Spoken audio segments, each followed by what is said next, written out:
know why you took the test before? No, never. What's your name, sir? Deemer, D-W-M-E-R. Yeah.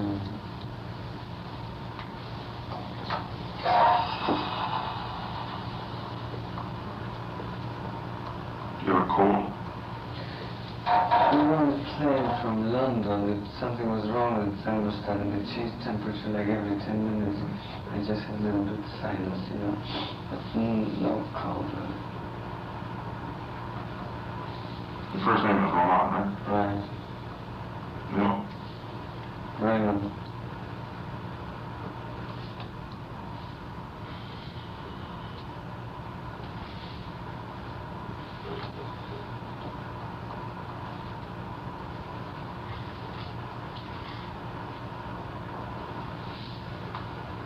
Where are you living in LA, Roman?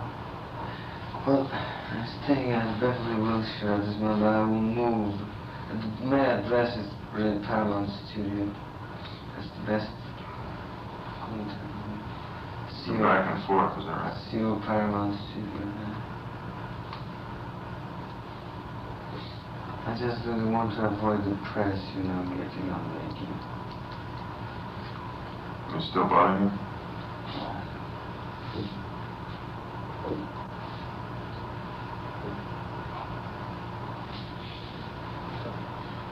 Maybe slower.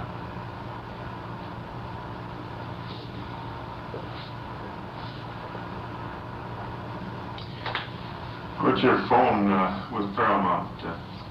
Hollywood 30100. 3? 0100. How old are you? How old? 18th of August, I was 36. And phone? One Born, phone? no, in France, Paris. Press.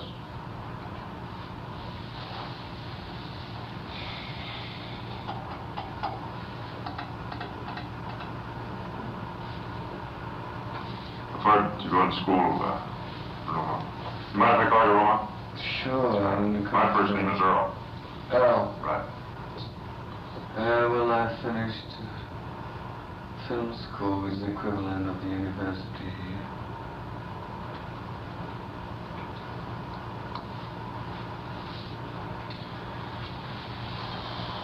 Have you had any medical problems in the past? Anything serious? Nothing you can remember. How about a mental problem at any time? Any psychiatric treatment? Never.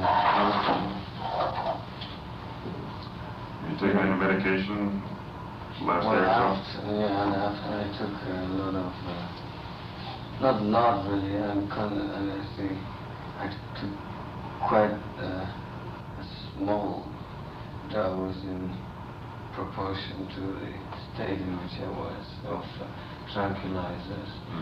Valium, I would say, right after it happened, I took maybe, I don't know, altogether 20 pills.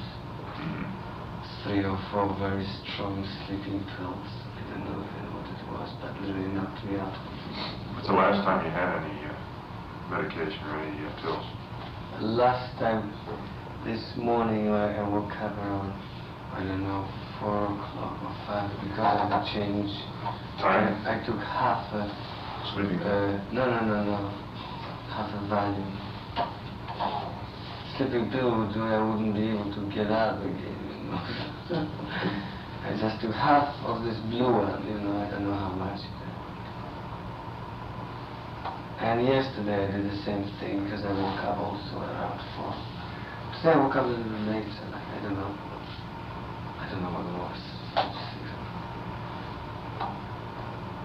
Otherwise I do nothing. Aspirin. Aspirin? Regularly.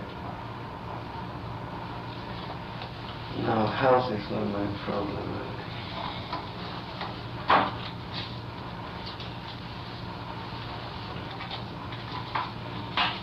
Are you back working on a movie now? Well, I'm trying to put myself together. Well, it's It's not easy.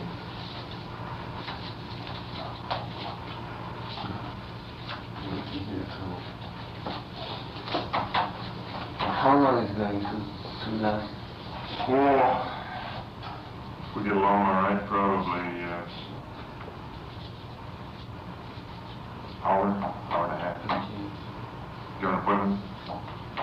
Yes, at 1 o'clock is fine. Should do. No, I'm asking because I want to, I will lie, let's say, one or two times during it, and I will tell you after, okay? All right. Is it all right with you? Sure.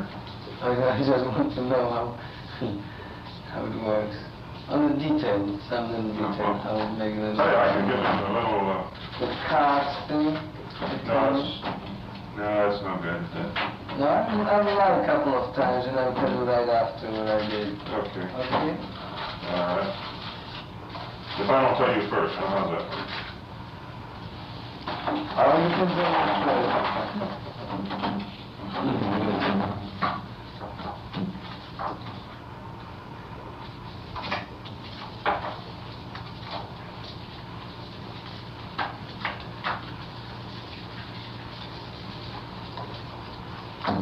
Have you seen any of the people that used to visit you up there since you came back?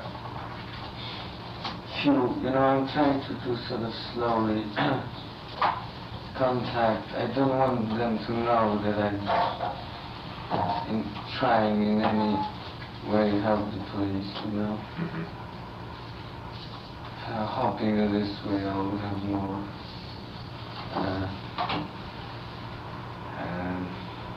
sincerity from their part. So I don't, nobody even know I'm here today. No one knows you're here? No. Not even Bill Tennant, you know, who really knows everything about me. I mean, who knows that I'm seeing the police, but I didn't even tell me that I'm going today, you know. Try to restrict, you know, my visits to really minimum. Really tell me, you know, to know my energy.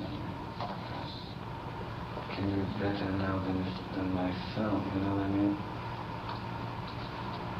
Don't sound pompous or dramatic, but it's really how I feel. Well, you have to go on living.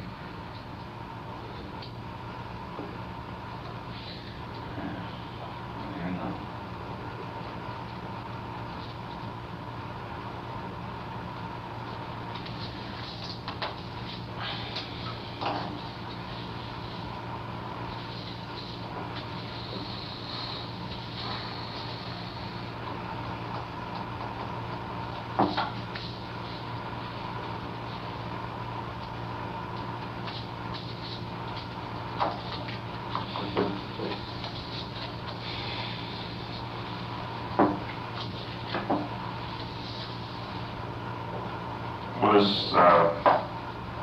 Vortek actually associated with the Army, Polish Army, do you know?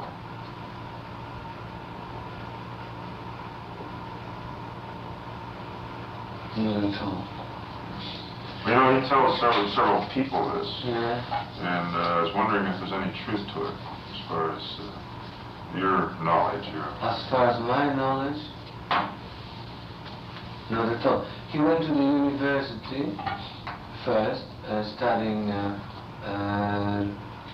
chemistry, if I'm not mistaken, before we met each other, which is a long way back. And in Poland, when you study, you don't go to the army, you have 1 day military preparation, and each year, or I think after 2 years, you have kind of 3 months camp, and you come out as an officer. You know? Like So I assume he did it. Then he went to the film school, but it was after I left Poland already. So he must have gone, if he already was an officer, then I didn't have to go through this stuff. But I tell you another thing, this guy, Witold, I didn't know that he is sort of adopted son, not really adopted, but he's, I think, cousin of, he's a son of cousin of or sister of a guy whose name is Klitschko, who is one of the most important personalities in Polish government. Klitschko. You know, I just learned it when I was in New York on the way back to London. And to my surprise, I didn't know about it. You know, it's like I mean, really very high, like next man to Gomulka, you know. And this high up in government. High up in government, and very much against Gomulka. And one of these sons of bitches that start all this, you know, anti-Semitic coup type of thing. Was Vito in the service in the army? I never met him before. Oh, you never met him? No, I didn't know the man. I didn't know of him. Only thing I know once I received, I don't know if it was sent from here or from Paris, you know, a sort of pamphlet of his pictures, you know, Vito K. I threw it in. I didn't like him too much, so I didn't even get interested. I never heard of the man until... Have you seen any of his paintings? Yes. Does he have any talent at all? I think he does. I think he does. Yeah, he does have talent. He does have talent. Nothing to faint, you know. Not, you know, nothing to jump, nothing to... And it's not bad. He's got talent. He's not a fake, you know. But he's definitely I learned more things now, you know, when I was in Europe for friends. He's a very heavy drunkard. Vito? Yes, at least he used to be. I mean, a real boozer, you know. By the way, when I asked him to make this painting of the guy, of this, the one that came first, right? He first got drunk. He said, "Well, I didn't get drunk, and I do it." But he's very heavy drunkard. He's a liar.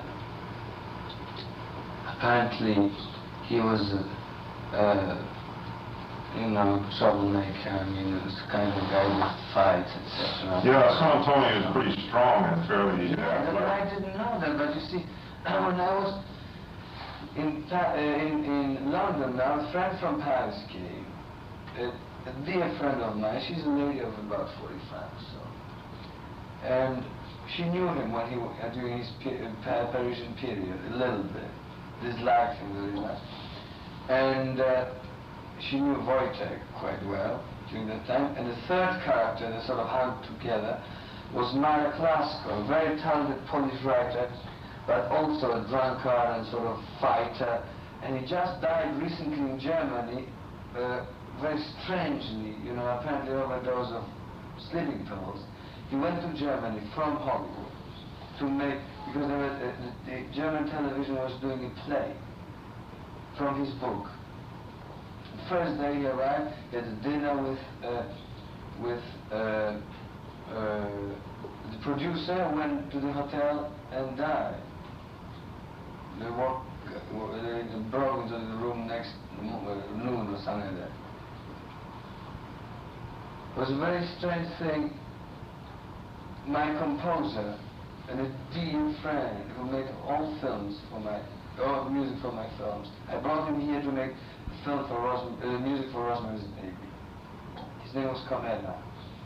He got drunk with this man, this writer, Marek Lasko. No, with Marek Lasko.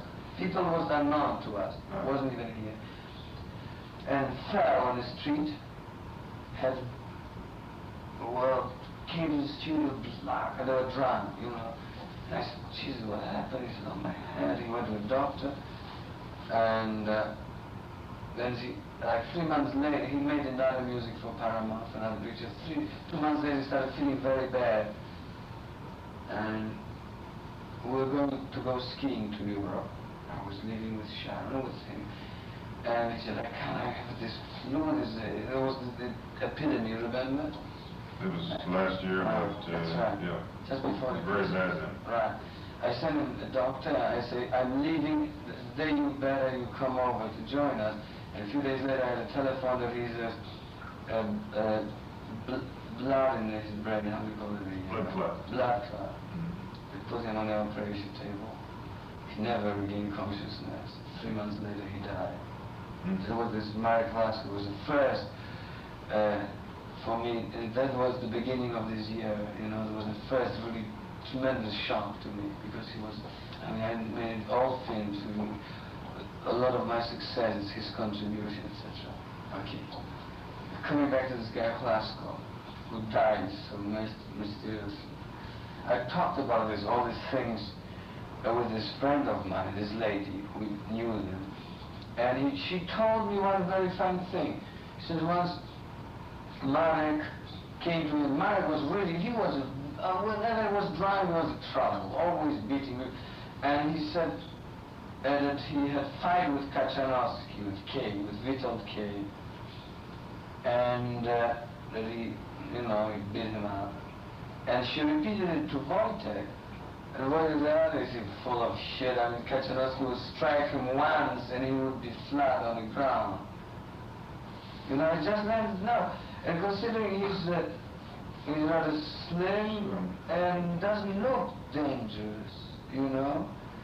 The Marek Lasko was a real, you know, troublemaker. And made me think entirely different in different things of the guy, terms of the guy. I didn't call him yet. I'm going to call him and talk to him a lot, etc. And I see really what is behind. It's very strange, you know, his behavior. You know, I'm quite used to certain patterns of human behavior because that's what I'm dealing with in my profession. Now, I was in such shock that I couldn't evaluate things properly, but now I can. And there's something weird about him, definitely. Well, was it common practice for, since you're successful in your field and probably have more money than most of these people who come in as, we can't call them refugees, but at least immigrants or, well, let's say the Polish that would come down from Canada on visa. Is it common practice for them to seek you out, assistance or something? A lot of people are trying, but I was avoiding. You know, now I read and I heard that I was sort of a Polish center, which is not true, because I was resenting them for a couple of reasons. First, that they have tremendous chip on their shoulders, which brings me down. Second, that it associated with me for years in Poland, which were not so good for me. But Wojtek Frykowski was an old friend of mine. I resented very often his sort of, how can I express it? He was a total loser, you know. Whatever he started, he would fuck it up, you know, and he would get trying to make some trouble. He would, you know. But when he was in Paris, when he defected, he was always writing me letters, you know.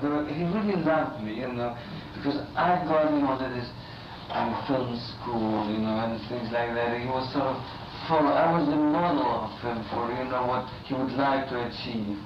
When I was in Paris, I gave him some money. But I was trying to stay away from him and his Marek Lasko, you know, because I didn't like this type of.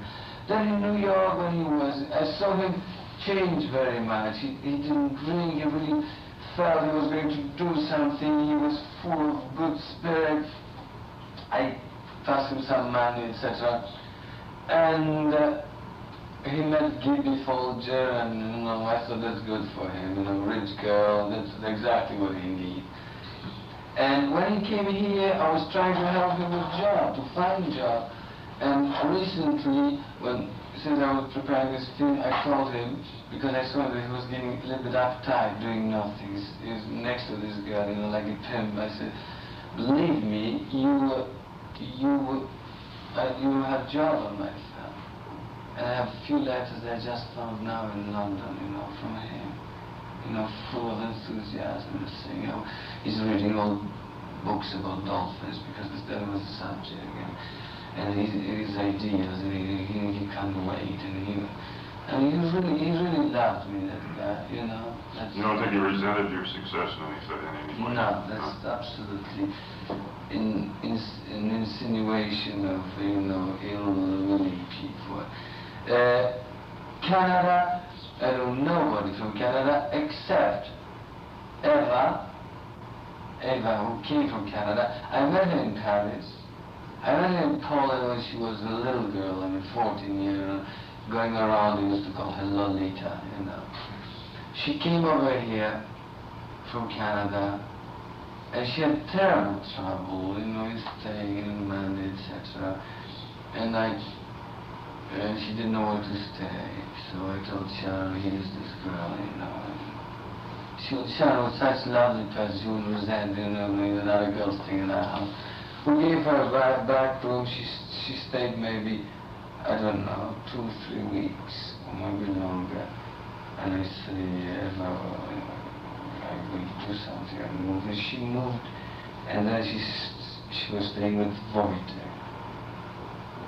Once, shortly before I left, I remember that she called me, she came crying, she said that she can't stand anymore. Then he put her down and he said, you're good for nothing, you'll never do anything, you're full of shit, and what are you doing, you better do something. I said, she came to see me in my office, I said, listen, Eva, you know, don't worry, etc. I sent her to my lawyer, I said, maybe he will help you with your, because I don't remember if it has stay permit or work permit was expiring. And I left, and that's it. And then when I came back and talked to her, she was very good to me, you know, during that period. She said everything was going so well and everything was nice.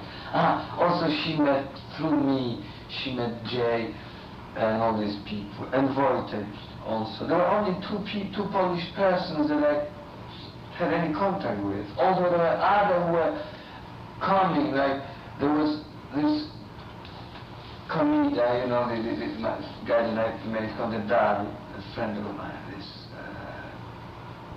composer, had a friend whose name is Abratowski, another composer, who was a complete wreck, you know, couldn't get a job, human wreck, really. And he went through some traumatic experiences in Poland. He had a car crash. His wife died. He's around 40 with glasses, rather fattish.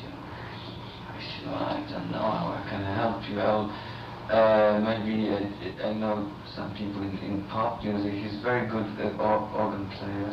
I introduced him to John Phillips. John Phillips listened to him once, you know, auditioned him, and says he will use him for some little things. And then the guy was in terrible trouble. Told me he was working in a packaging potatoes, you know, like at night. So I said, oh shit, I pass you some money. I gave him some money. Then Kamida, a friend of mine, you know, the composer, told me I gave him some money too, but how long can we give him money? And he told I gave him about $1,000. He said, oh, the moment I starts forming up to you, I don't forget. I will never forget it. I'll never forget he came to the house, you know, and I gave him this money, and Sharon went down the stairs and he kissed her on her hands, and I said, oh, God, stop it, please. And then he left. I didn't hear from that guy until about 3 weeks ago. I got a letter from him from Las Vegas. I guess he probably got a job there. He says, I'm sorry, I am, etc. That's all my contact with Polish people. Although many of them called me, you know, called me. Many called me before. I always try to decline. I would read the script when they send me, you know, always piece of shit or something, you know. But it's not only, you know, they made it Polish, sound Polish. Not only Polish, Americans, believe me, English and French. Every day there's a letter from somebody. Mr. Polanski, I admire films, etc. I'm a young, struggling director, etc.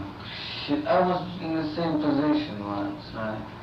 I went through terrible times before I broke somehow through. So I feel somehow responsible, and very often I help these people. And maybe I shouldn't. But if I didn't, I wouldn't have this all marvelous friends around me I have now that help me.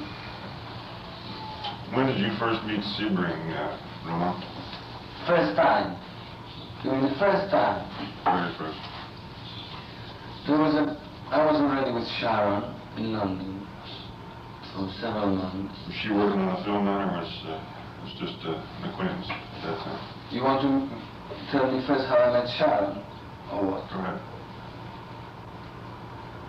First time I met Sharon 4 years ago at some kind of party. Martin Ronsahan, a terrible Hollywood producer who had her under contract, and for whom I was doing the film. What was his name? Ron Sahoff. Ron Sahoff. No, it has nothing to do with it. It's the worst Mexican name. A creep. A guy who makes Beverly Hillbillies and all kind of shit, you know.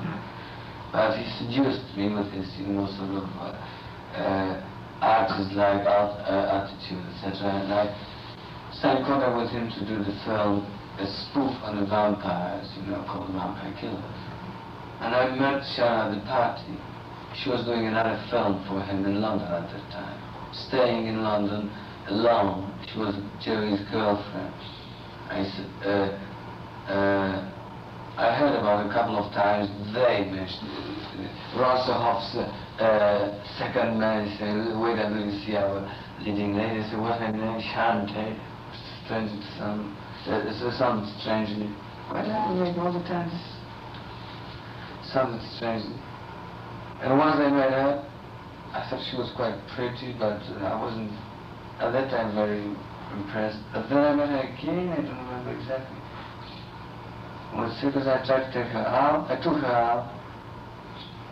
We talked a lot, I saw this girl rather, difficult to make. At that time I was really swinging on this thing. I was interested in to fuck a girl and move on. No, I went through very bad marriage, years before. I mean, not bad, it was beautiful, but my wife dumped me, left me, and then I had another girlfriend, she left me. So I was really feeling great because I had success with women, and I just liked fucking around. I was a swinger, huh? So I met her a couple of more times. I knew that she was with Jay. And then they wanted me to use her in the film. And I made tests with her.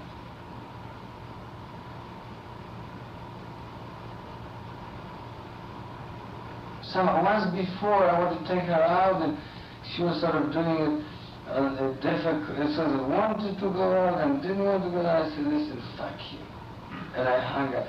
Probably that's the beginning of everything, Somehow that's... You sweet talked her. Right. Somehow she got intrigued by me. And I really played it cool, and it took me long dating, before, and then I started seeing that the girl, sort of likes me. And then I remember I spent the night once, I lost the key, and I spent the night in her house, in the same bed, And I knew there is no even question of making love with her. That's the type of girl she was. I mean, it really happens to me. And long after, we went out. Well, after that, I think it was after this test, she went out with me, and I just said plainly to her, want to stay with me or not? And she stayed with me. And that was the first time we made love, after maybe 2 months or 3 months. And then we went to the location, And again, on location, was like 2 or 3 months later. Jay by that time came, I think, once or twice, but didn't come after she made love. It was this type of woman, if she did it, it was, this is it, you know. After barely I heard about Jay, but I didn't know. When we went on location shooting film, once again I asked her, would you like to make love with me? And she said very sweetly, she said yes. And that was for the first time that I was somehow touched by her, you know. And we started sleeping regularly together. And she was so sweet and so lovely that I didn't believe it, you know. Because I had a bad experience with women. I didn't believe that people like that existed. And I was waiting a long time for her to show the color, right? I thought, well, she was a little beautiful. That's how she was. I thought it was phoniness, you know, which it wasn't. She was just fantastic. She was a fucking angel, I'm telling you. She was a unique character which I'll never meet again in my life, I know that. And when we were already set together, and that was it, and I was still living in a different house. I didn't want her to come to my house, and she was saying, listen, I won't swallow you. I want to be with you, etc. And I said, you know, I hardly live, I screw around. She said, I don't want to change you. She was ready to everything, just to be with me. And one day, Jay came to see his friends. They already broke up, and she told him, etc. And we're sitting in a restaurant in London called Alvaro. And Jay was sitting at a different table with friends, common friends of mine and Sharon and hers, and good friends of his. Vivian Ventura, a young actress, and her husband, Frank Duncan. And so Sharon waved to him, and he waved, etc. And then Frank came and said that Jay would like to meet me. A very fellow Jay. I said, of course, I felt very, you know, sort of uneasy. And Jay came and sat at the table and shook my hand and kissed Sharon, shook my hand. Said hi.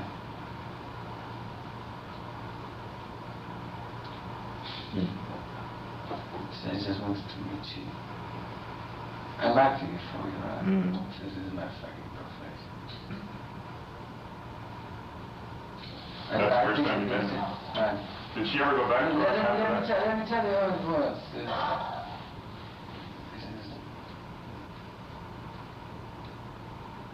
Alright, I dig you, man. I dig you. It was not dramatic, it was very relaxed. I wondered how you are. I like you. I think you'll be very happy. And when? That was the first meeting with Jay, right? Afterwards, I met him on several occasions. I rather avoided it. It was rather, you know, a little bit embarrassing. I felt guilty, sort of. But this, when I came to Los Angeles and started living here for 2 years, making film, I saw him more and more often. He used to come to our parties, etc. And I started liking a guy very, very much. He was a very sweet person, you know.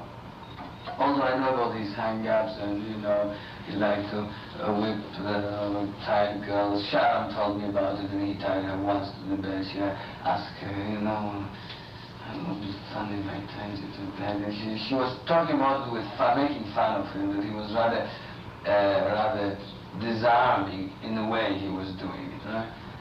And I started meeting him. He was more and more often a guest of ours. He was just hanging around. And sometimes Sharon would resent his staying too long because he was like always last to leave, you know. I don't think that, I'm sure that in the beginning of this relationship there was still love for Sharon, etc. But I think that gradually it disappeared, you know, I'm quite sure of it. And you know, in my mind, when I learned about this, about the tragedy and description, I thought that maybe, gee, somehow, maybe Father Sharon was pregnant, brought back in his mind some, you know, I would say that now it's really the end of everything. But I'm quite positive, you know, that there was nothing, from his part, not from Sharon's part, because Sharon was so much in love with me, as much as human being can be, you know, to the last moment. So no indication on your part that Sharon went back to sleeping at any time? After you were together, after you... No, that was crazy. No chance? No chance. No, sometimes I was thinking of it, you know, I was like, I have remained sort of suspicious, although I'm very plain, but I'm the bad one. I always screw around, I never, you know, that was Sharon's big hang-up, you know, because we had endless discussions of what I said, you told me that you don't want to change me, etc. But Sharon was absolutely not interested in me. Was she interested in any other men? No. There was not a chance for any man of getting close to Sharon.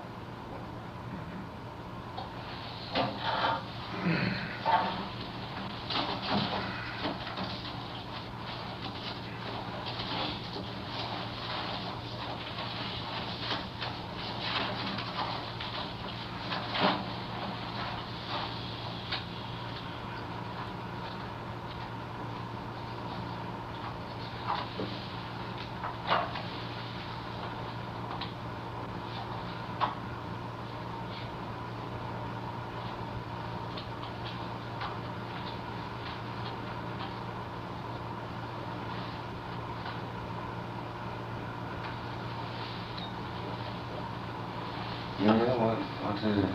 Well, I was taking this before. By Wojtek, probably. Yeah. This is Sharon's pregnant. Mm-hmm. Yeah, I can see her face. That was just before.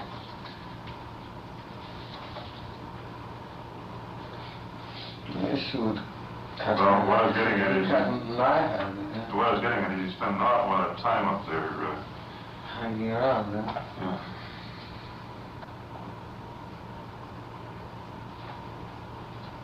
Prudence.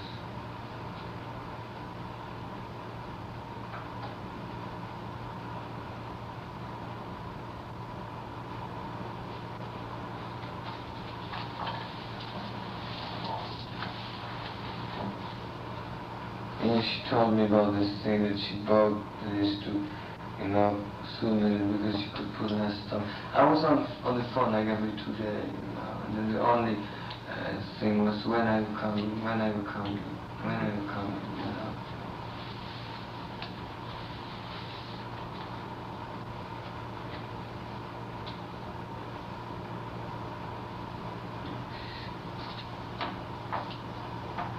You see, we had a dog like that.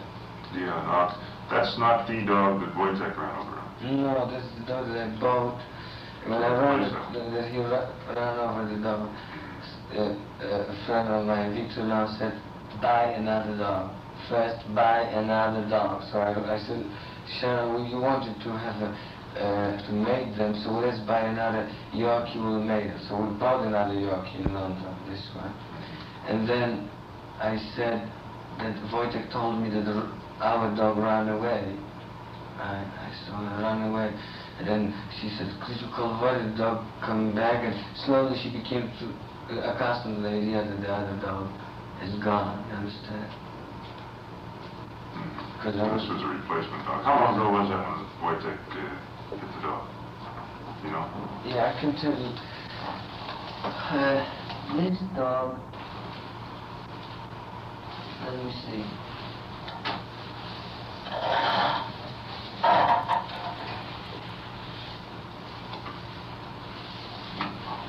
About months, I would say around 5 weeks before Sharon. 5 weeks before Sharon left England. Because we had the other dog for about 5 weeks. Which means it happened months ago. About 3 months from now. I see. Neither one of you were there at the time? No. No, he wrote me a dramatic letter.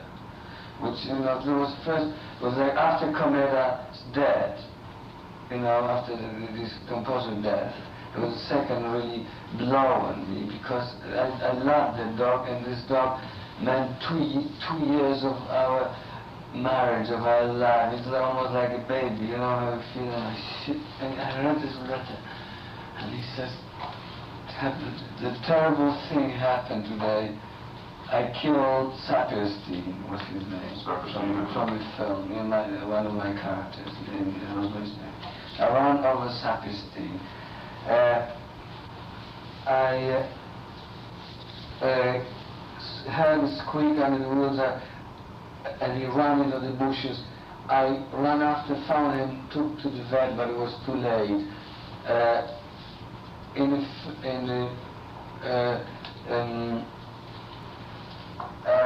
Absurd way, I was dreaming of reversing roles, Only thing I got from you was goodness and hell, and what I did was the killing, and it was a really very dramatic letter, and I didn't answer, didn't telephone back, I didn't know what to do. There was mixed feeling. I could tell him, get hell out of the house or something. I cried. I didn't know what to tell Sharon. It took me days, you know. And then I called his friend, I'm telling you, Victor announced that you had probably of him. And Victor said, buy another dog. He said, when I was a kid, it happened twice to me, what my parents did. First, buy another dog. So Sharon, first I told Sharon, you know, Saperstein ran away. First, I think I told her. I said, no, first I can't remember the sequence now. I bought another dog and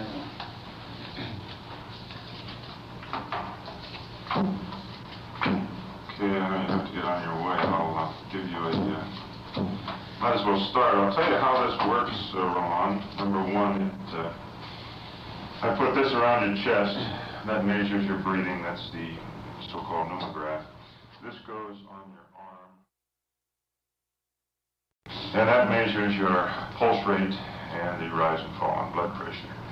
And there's an electrode that fits on your fingers, and that will measure your galvanic skin response. The idea being that you're probably familiar with the theory behind it, and that is that when you lie, when you tell a lie, or when you're in fear, that is, fear of being found out in this case. It's not truly a lie detector per se.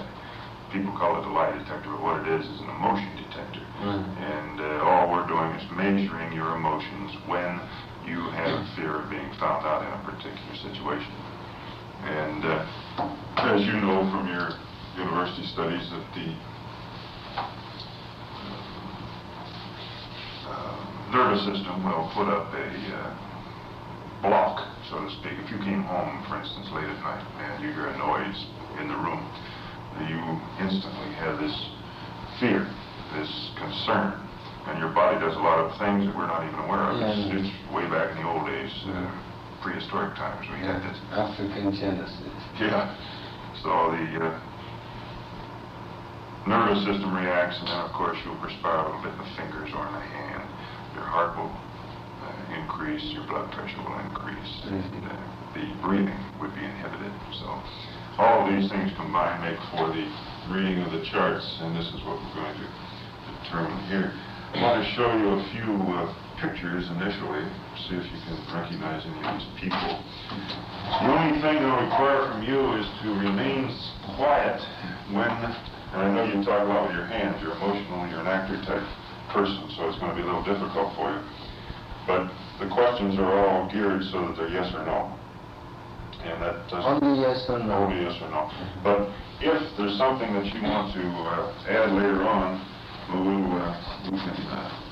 wait until that pressure's off your arm. When this pressure's on, I'd like you to remain quiet. After it's off, you can talk, you can even wave your arms within reason, but during the time when that's on, we'll just answer yes or no. The only thing you'll feel as far as any pain would be what we do, of course, is shut off your blood supply in that arm. And by the time it starts getting discomforting, I'll have the pressure on. You know,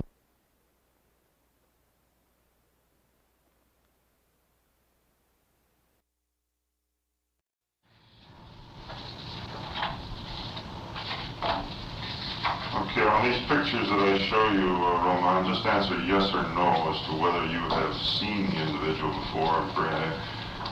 If you say yes, I'll talk to you after the pressure's off your arm. But just answer yes or no during that time. When I'm not certain. Oh, that's okay. Well, if you're not certain, we'll kick it around after I get the pressure off your arm. You can you'll look, see, it might be like, you know, someone that you may have seen. What did I say, yes or no? Well, as far as I'm concerned, you can just say, well, you can say maybe. That's all right.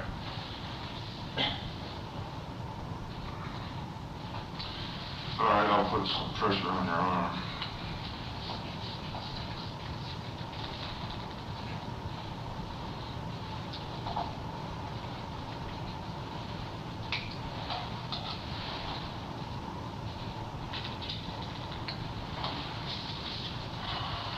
Have you ever seen this person before?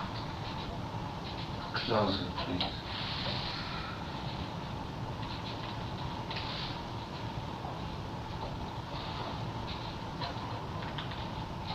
No. I'll tell you what I'll do.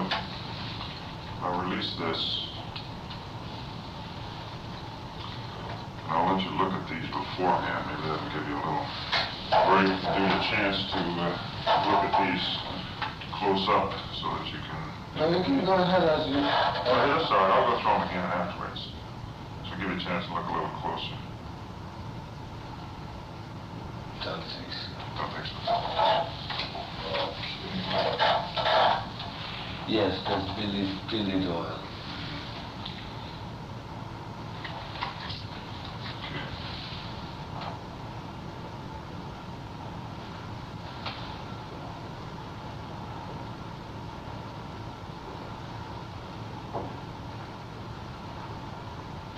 No.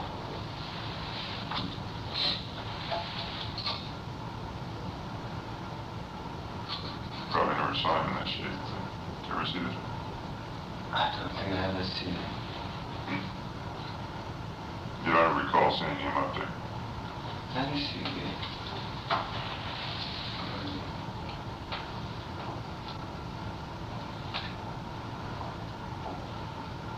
No.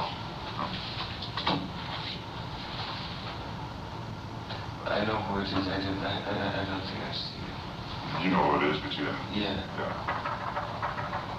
That's the guy that Vito was trying to paint. Trying to paint him? I mean, yeah, he painted it. I mean, when the police was looking for him, he made a picture of him. I think so. That's the guy that came himself. I mean, that's only how I know him. Yeah. Let me see again.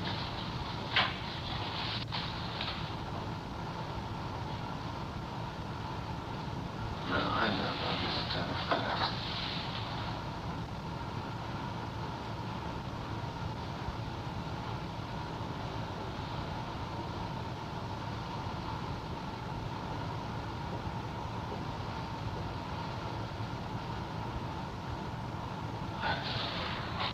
Could that be at your house on this yellow?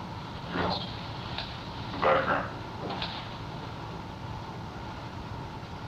No, absolutely not. This type of picture, never. No. I don't know the person. It's not sort of, you see, I meet so many people and I reject just faces that don't interest me, you know. But I don't think I saw that man.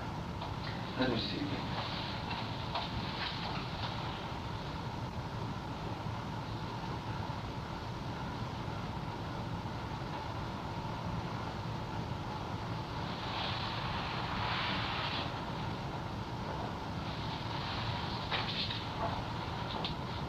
No. looks a little squishy, but... And I don't know the interior either. You don't spot the interior? No. Were you ever in Sebring's house? Yeah, many times. Would that be Sebring's house? No.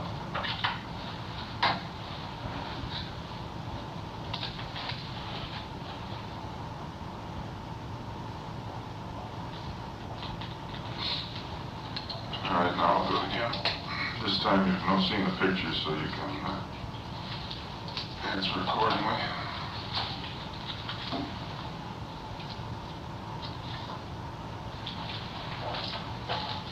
You ever known this person? No.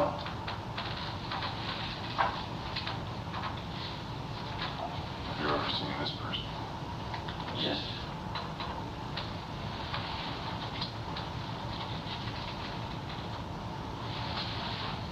This person? No.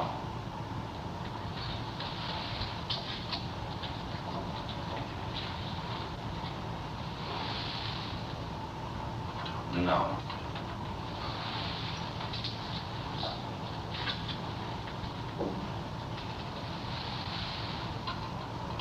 No.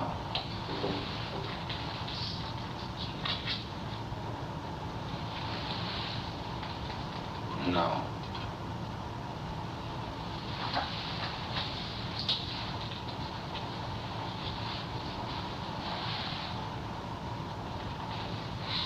You know, all this, the trouble is that all these faces look familiar, you know what I mean?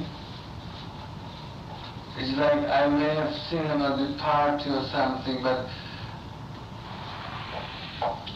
or somewhere, but it's not somebody that I remember. When I saw this Billy doll first, I saw this one before. I remember immediately because I threw him out of the party. He crashed into a party that we gave, and just came and was in trouble, and I said, "Kid, who is that little jerk?" And I said, "Oh, this is Billy, and I said, "Get him out of the house," and they got him out of the house. He came back again, apparently his car broke, and I said, "I want him out." He was drunk, and he said that he's crazy, that he had a car accident, something's wrong with his brain. So I remember. You know, that kind of other ones. Each time when you show it to me, I was like, you know. Could be somebody. I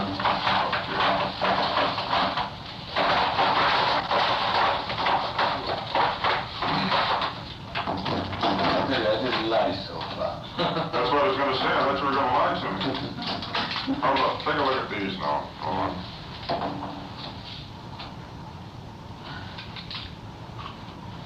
Seen any of these knives anywhere about your house?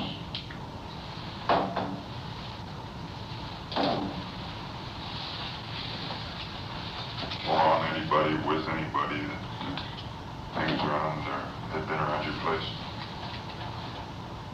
No.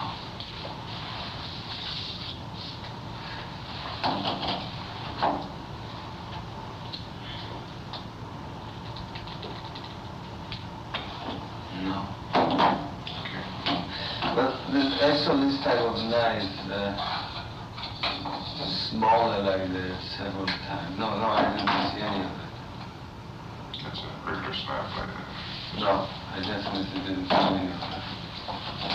And you never saw anyone of your acquaintances that carry such knife? Never seen any of my acquaintances carrying a Very knife. nice.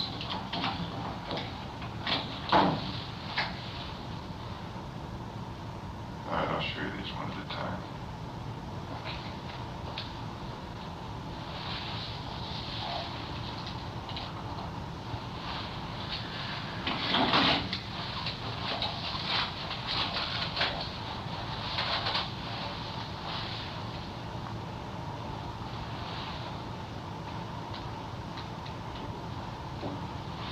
Don't hold your breath, just breathe normally.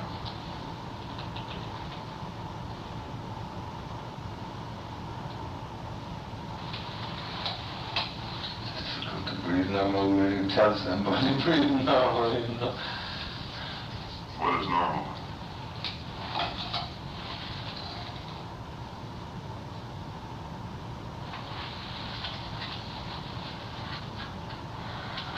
you ever see anyone with this yellow dress with a knife such as this?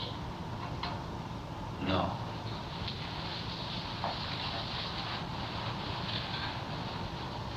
Did you ever see anyone with a knife such as this? No.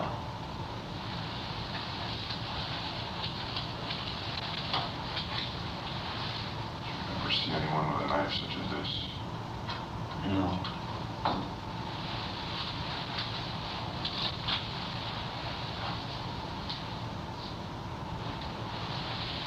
This knife? No.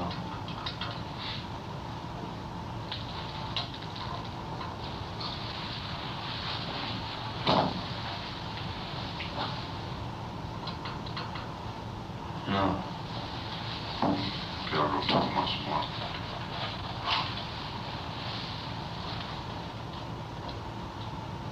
No.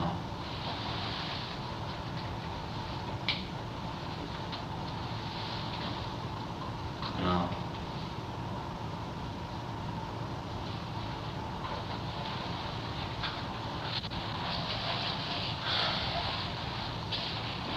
Can I say something? Wait a minute. No.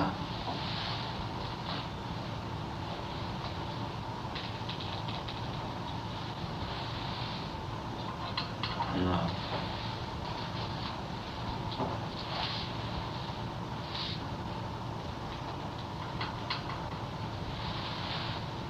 No. Okay, go ahead and talk. And because you spoke to me about breath, I keep thinking about my breathing. Yeah, I noticed that. Only two knives that look more familiar than the others. One sort of very funny one, this one. This looks a little bit familiar. And I might have seen somewhere. Maybe I saw somebody working with a knife or something.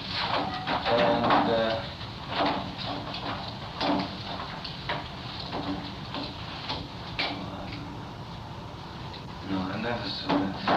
And so those two types of knives I saw in my life, I didn't see this one.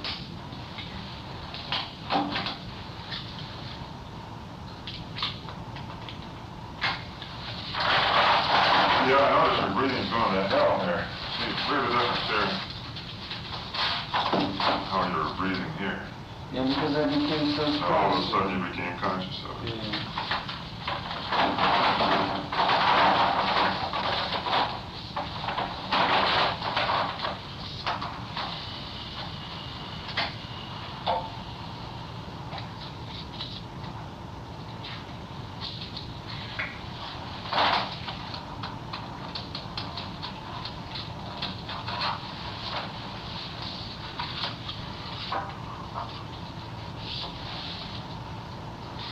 Okay, I'm going to ask you some regular questions and just answer yes or no. And again, if there's a particular question that you can't answer yes or no, I wait until the pressure's off and we'll talk about it. Just don't answer it.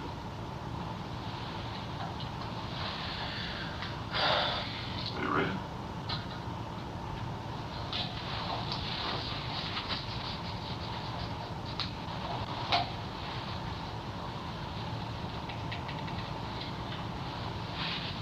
Do you have a valid California driver's license?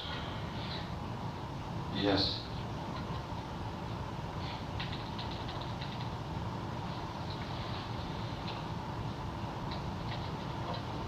Have you eaten lunch today? No.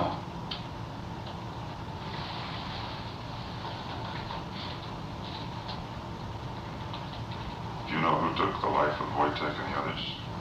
No.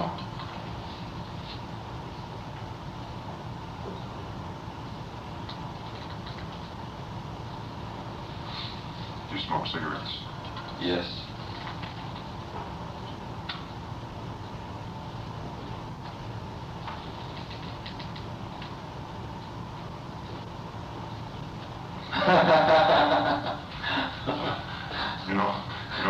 to do with it screwing around, then I have to start over again. Sorry. You know, I must tell you, I hesitated about driver's license because I just took, my license expired, and I have a temporary driver's license, and I didn't know what to answer. Well, let me show you what happens when you start to look at the increase in your blood pressure when you start to lie about your cigarettes. Right after? Yeah, boom, boom, boom. See, this is your blood pressure. It's going up, just like a staircase. I tell you, if you ever do something, don't take this thing. You're a good reactor. I just wanted to know if it really works, you know. Okay, let's start over again. I'm sorry, I finished. I wasn't lying. All right. Okay. Yeah, because I know you have an appointment. I don't want to keep you too long, but we have to start over. Don't worry, that's more important than anything.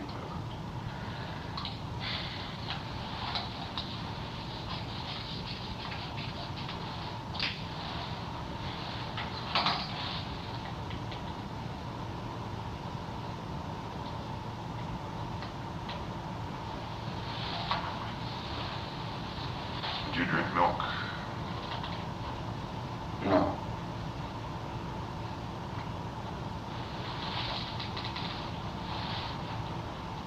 Did you have lunch today? No.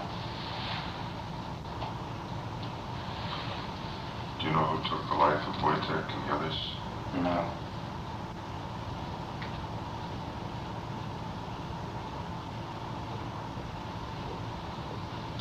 Are you now in Los Angeles? Yes.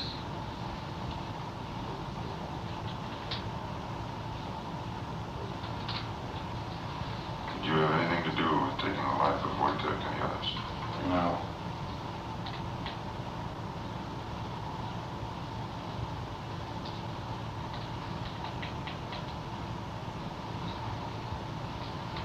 Is it the month of September? Yes.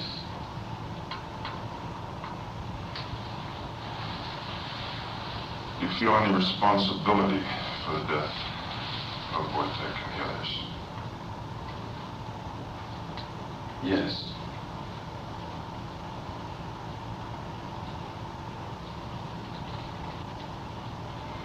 Are you familiar with the drug fairy dust?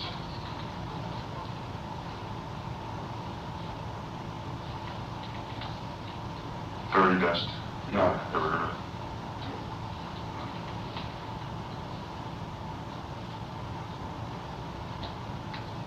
Have you dated any airline stewardesses since Sharon's death? Yes.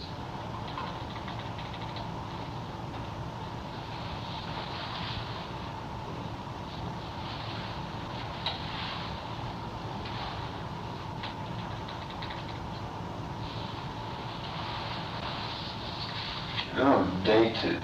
I've seen a couple of them. I mean, they call it dated. Took them out to lunch or something like that, yeah? I fucked them.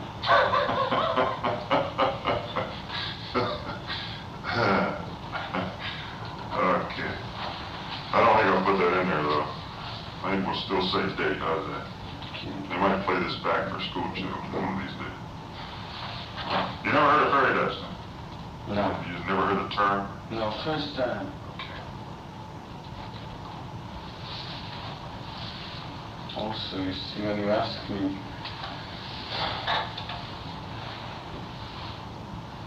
The responsibility, yes. Yes, I feel responsible. I mean, the fact that, I mean, what? that I wasn't here, that's all. That I didn't came early.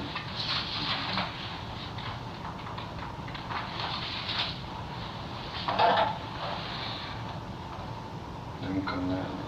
From your, running this thing through your mind, as I know it must, repeatedly, what have you come up with as the target? I don't think it ever crossed your mind that Sharon would be the target. No one had that man on for her. Is there anyone else, anyone up there that you can think of would be a target for this type of activity, for this killing? In other words, what I'm saying is, did the person come there to I kill evaluated by? everything. I think target could be myself. Why would someone want to? I mean, just some kind of, I think can be either some kind of jealousy or plot or something. Target could be, it couldn't be Sharon directly. If Sharon were a target, it means that I was the target. Could be Jay the target. It could be Voltaire. It could be sheer folly also. Somebody just decides to be the target.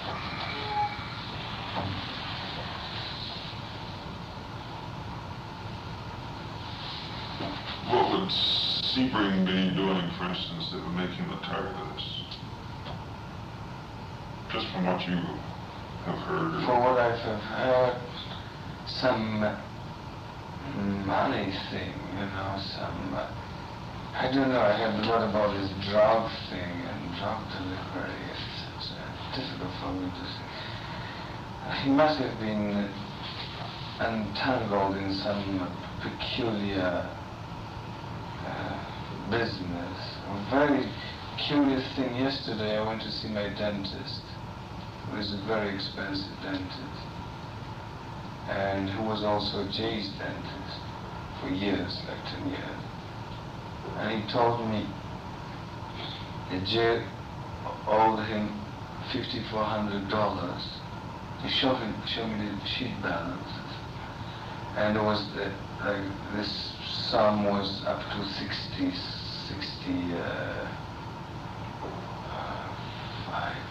or 66, something like that.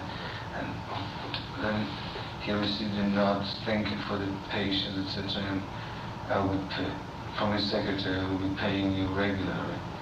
And then he would receive like $100 every month or something.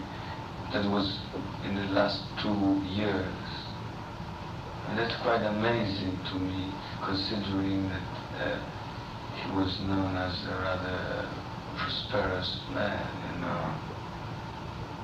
Yesterday it happened, yesterday afternoon, I didn't even mention. Well, there seems to be some indication along that he... That indication to me that he must have been in serious financial trouble, in spite of the appearances that he kept.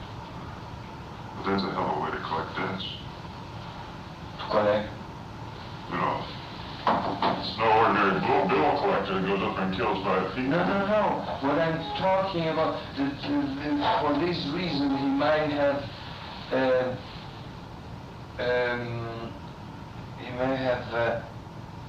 got into some dangerous area to make money. You understand what I mean? Under desperation, he may have... In desperation, he may have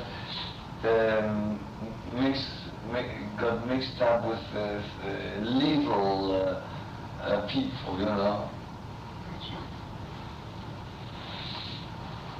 So you think of the 5, you eliminated Sharon and the kid. You're thinking of the 5 or the 3 remaining, that Sebring would be the logical target. Whole crime seems so illogical to me that I'm looking for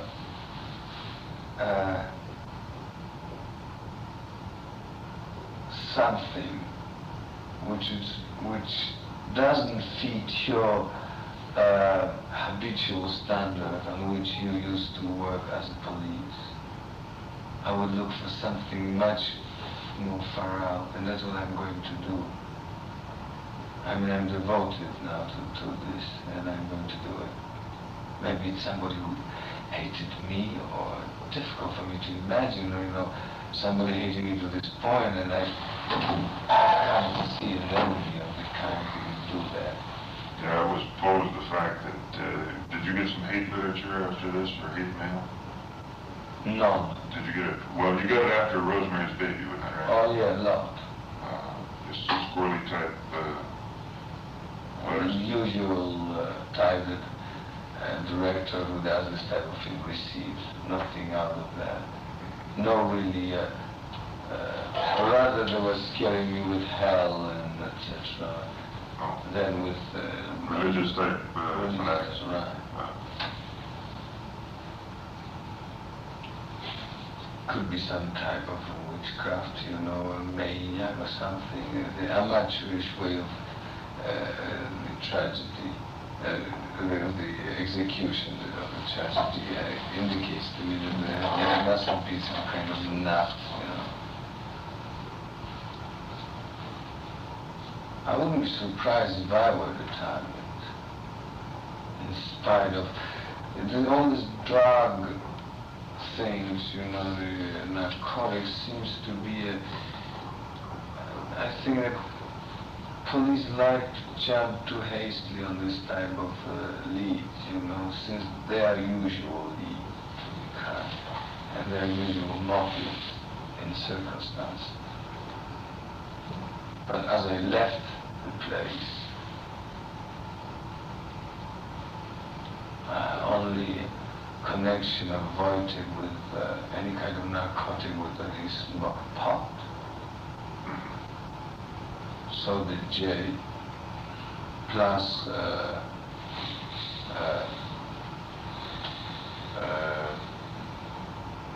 cocaine. I knew he was sniffing. In the beginning I thought it was just an occasional kick, but once discussing it with Sharon, she said, "You're kidding, he's doing it for 2 years regular." Did Sharon ever fuss with narcotics to an extent other than pot? No, she did take LSD before we met, many times. And actually when we met, we discussed it, because I took LSD at that time too. It was the time when it was legal, by the way. I took 3 times, and I had terrible trips, and we were discussing it, and she said, if you say LSD now, it already knocks my brain out. And she said that she took it many times, and she liked it in the beginning. It helped her a lot, because she was very inhibited. But she arrived at the stage when she knew that one more trip and she would just be gone. So she gave it up? So she gave it up. That was before. As a matter of fact, you see, this first meeting, one of the first hour meeting, when there was the day we talked about LSD, and I still had some. And this is the thing I didn't tell anybody yet about. It was one of the first meetings. It was in 1965, end of 1965, October something. And we were discussing, and I said, why don't you try it once more? I would like to try it with you. And I was leaving the next day for Sweden, and we took just a little thing, we split it, so it was a very small dose, so we were not so completely out of it. And we spent all night talking, and it was it was the 3rd time that I took it.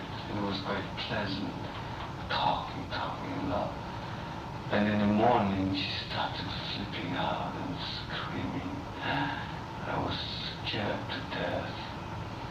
And it looked like we were going to make love in the middle of the night, but we didn't, it turned to some, all right, I was trying to say, please, everything's all right. And she was just screaming, she flipped, And in the morning she said, you see, I told you I can't take it, and this is the end of it. And it was an end of it for me and for her. It was my 3rd trip, and her, as she told me, like 60s or 40s. And each time she went out of it the same way? I don't understand. Did she have the same hallucinations each time? No. In other words, did she do the screaming? No, she said that in the beginning it was very pleasant, that she enjoyed it, that she had nice, kind of hallucinations and a lot of fun, but gradually we talked about it to many people, even to the journalists, and we never made a secret out of it. And she said that her brain told her where to stop it, you know, and that she never took it.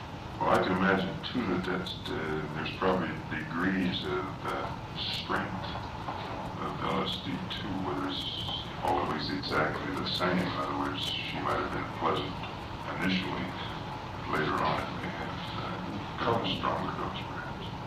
That's probably what happened. Well, but anyway, I can assure you this, and I know that she didn't use any drug for 4 years. I mean, except for pot. And not too much. And certainly during her pregnancy, there's no question. I mean, she was so preoccupied with the bloody, pregnancy that she wouldn't, drink. Sometimes drinking half a glass of wine is not going to upset the baby. Okay, so she would take half a glass and she wouldn't touch it, or she would just, pretend that she was drinking.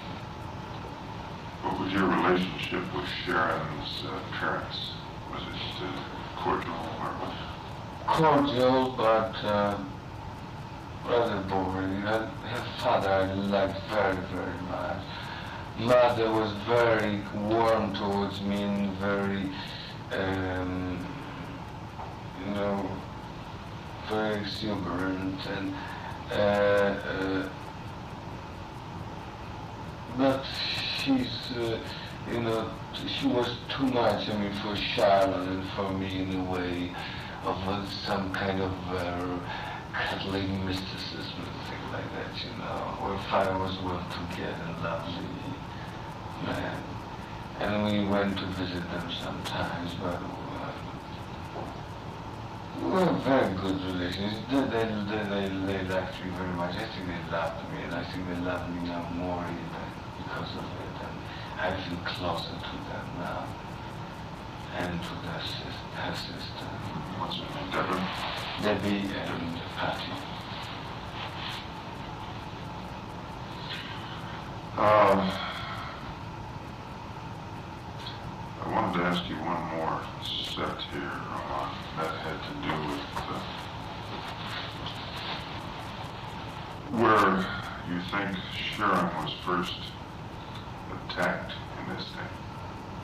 Do you have, I know you made a statement to the effect that you thought she was first attacked in the bedroom, or that she was asleep. Is that right? No, that wasn't my statement. Somebody else did.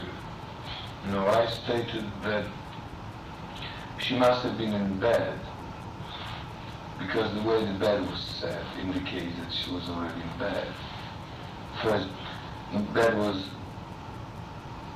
during the day the bed was made by our housekeeper, and the bed was slept in, I could see it, and the way the pillows were set along the bed were the thing she was doing when I wasn't with her, so she would lie the pillows along, and cuddle to these pillows, or put her stomach, especially when she was pregnant, she found that it was the best position for her, lying on her side. Therefore, and upon the pattern of this type of evening, I know that Jay would hang on, a long time. Sharon would go to bed, he would talk to Wojtek and sit with a can of beer, because that was the only thing he was drinking. So I assumed that, and I know that Sharon was going early to bed every evening, since she was pregnant, and she was very tired, and it was 8 months. So I assumed that either Wojtek and Jay were sitting and talking, maybe accompanied by Gibby, if she was not in her bed. And Sharon was in her bed. That's how I see the thing. I don't know why. Knowing the house, I think I have no. If there were no other person present, and that's police should know better, because I don't know how many glasses they were standing, etc. They took it away. There was one joint that I found. I don't know why police didn't find it. In an ashtray. Joint? I mean, a piece of marijuana, a cigarette. I found it on my second visit, just looked in an ashtray on my desk. There was one piece of marijuana cigarette.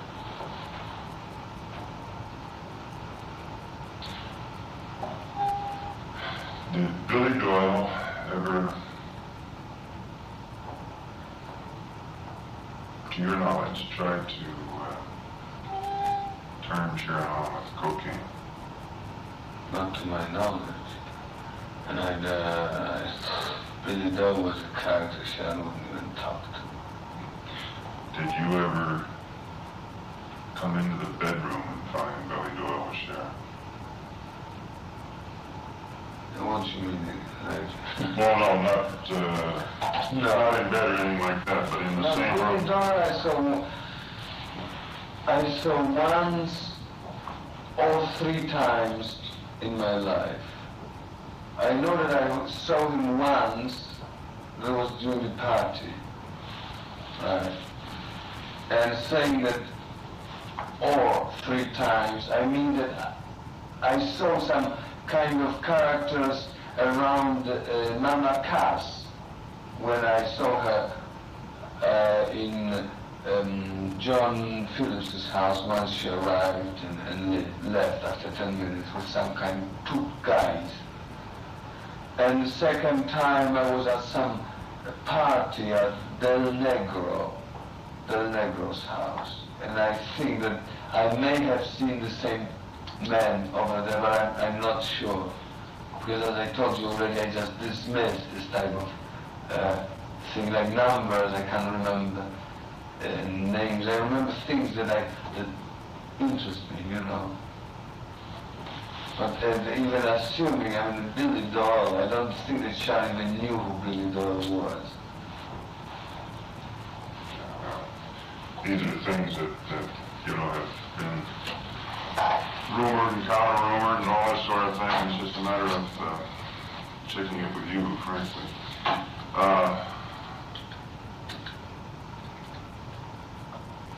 What was your impression of Mama Cass? Speaking of numbers. Bad news. From the beginning to the end. I hardly know her.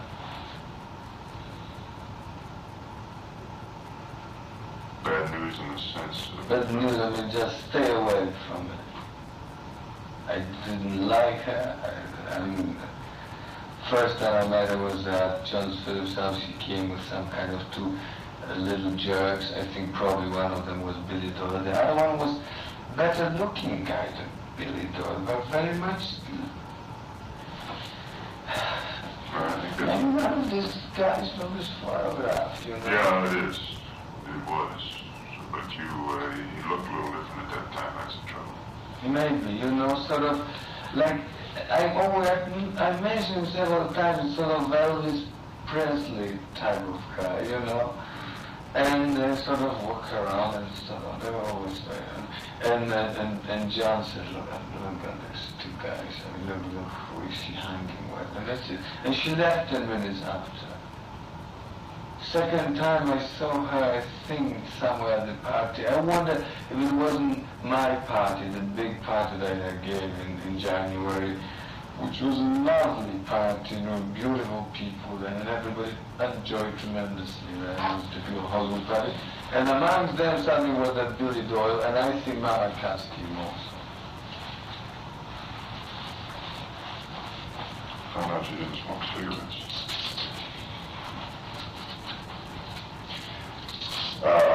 What about Phillips?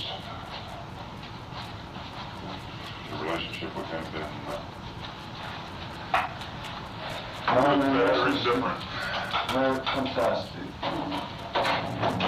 By that you mean good? But he was really good. I liked him very much. He got talent. I think it's great talent. Yes, he, which I was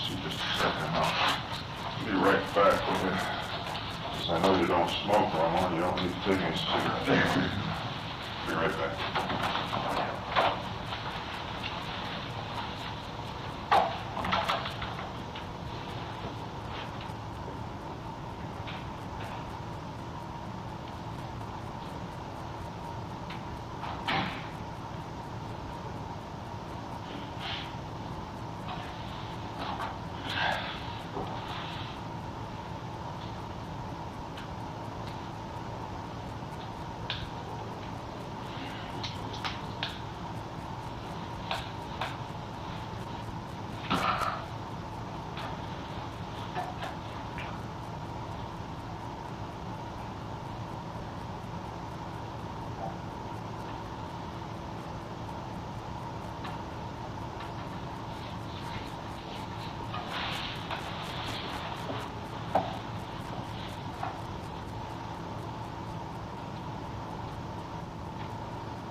Are you stopping it only because I have an appointment, or you? No. Is there anything that, well, I'm sure if there's anything you thought would help, you'd be giving it by now. Pardon me? If there was anything that you could think of that would help in this, you would have given it by now.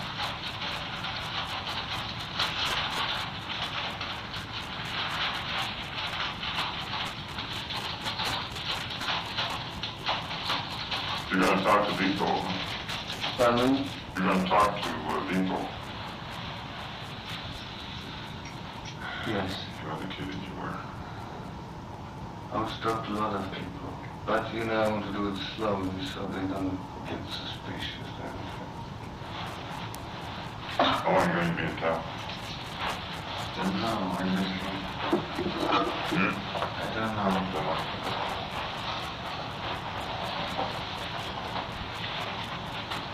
Okay. Thank you very much. Thank you.